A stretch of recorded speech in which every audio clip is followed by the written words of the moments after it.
আসসালামু আলাইকুম, কেমন আছেন সবাই? আশা করছি সবাই ভালো আছেন। আজকে খুবই মর্মান্তিক একটা ভিডিও নিয়ে এসেছি। আশা করছি আপনারা ধৈর্য সহকারে সম্পূর্ণ ভিডিওটা দেখবেন। আমরা সবাই জানি যে বাংলাদেশে যৌতুক নেওয়া এবং দেয়া দুটাই সমান অপরাধ। তারপরে কিন্তু যৌতুকের জন্য অনেক মেয়েদের উপর এখনও নির্যাতন চলছে। অনেক মেয়ের পরিবারে প্রতিনিয়ত নির্যাতন করা হচ্ছে। দর্শক শ্রোতা, আজকে একটা ভিডিও দেখলাম, যে ভিডিওটা দেখার পরে সত্যি আমি কেঁদে ফেলেছি যে মানুষ এতটা নিকৃষ্ট হতে পারে কিভাবে। একজন চাচা এবং একজন চাচি তাদের একটা মেয়ে বিয়ে দিয়েছে, তো মেয়ের শ্বশুরবাড়ি তার মেয়ের কাছে প্রতিনিয়ত যৌতুকের দাবি করে।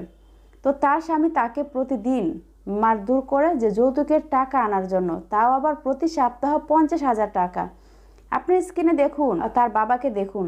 এখন এই বাবাকে দেখলে কি বোঝা যায় যে এই বাবার প্রতি সপ্তাহে 50,000 টাকা বের করার ক্ষমতা আছে? আমার তো মনে হয় না।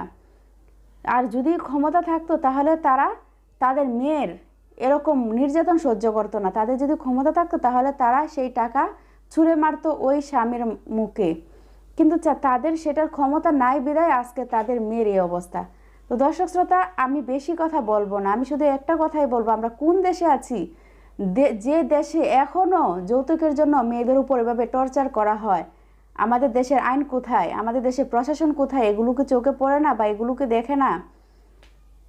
অনেক মেয়েরা যৌতুকের জন্য আজকে তাদের সংসার হারাচ্ছে, তাদের জীবন পর্যন্ত দিচ্ছে যৌতুকের কারণে। অনেক মেয়েদেরকে যৌতুকের জন্য তার স্বামী মেরে টুকরো টুকরো করে ফেলতেছে, আত্মহত্যা করতেছে মেয়েরা স্বামীর জ্বালা সহ্য করতে না পেরে।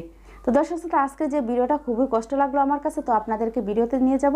তো চলুন আমরা ভিডিওতে চলে যাই। তো ভিডিওতে যাবার আগে আপনাদের কাছে ছোট্ট একটা অনুরোধ করবো, যারা আমাদের চ্যানেলে নতুন এসেছেন অবশ্যই চ্যানেলটা সাবস্ক্রাইব করবেন, আর অলরেডি যারা করে ফেলেছেন আপনাদেরকে অসংখ্য অসংখ্য ধন্যবাদ।